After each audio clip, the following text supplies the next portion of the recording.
सर्वांना जे आदिवासी, तर आज आपण आपल्या शेवगाव तालुक्यामध्ये खरडगाव या ठिकाणी आज आपल्या शबरी माता सहकारी योजनेचे या ठिकाणी फॉर्म भरण्यासाठी आम्ही शेवगाव तालुक्यात आलेलो आहोत आणि भरपूर काही असे कुटुंब या ठिकाणी आपले आदिवासी बांधव राहत आहेत.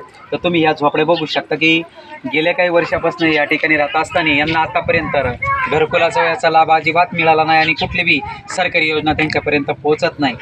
म्हणून आज आम्ही ह्या ठिकाणी आलो आणि आपल्या शबरी माता सहकारी योजनेमधून आम्ही या ठिकाणी योजना चालू करणार आहोत आणि त्यासाठी या ठिकाणी आम्ही आज फॉर्म भरलेले आहेत आणि ह्या ठिकाणी सर्व कुटुंब शबरी माता सहकारी योजनेला जॉईन झालेले आहेत.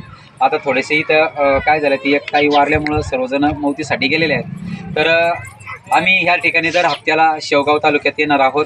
असे अनेक आदिवासी बांधवांना जर फॉर्म भरायचे असेल तर त्या ठिकाणी आम्ही येऊ. आपण संपर्क करा. माझा नंबर तर सर्वांकडेच आहे, पण तरीही नंबर माझा देतो 90 21 23 18 76. जे आदिवासी जे क्लेवे जे शबरी माता.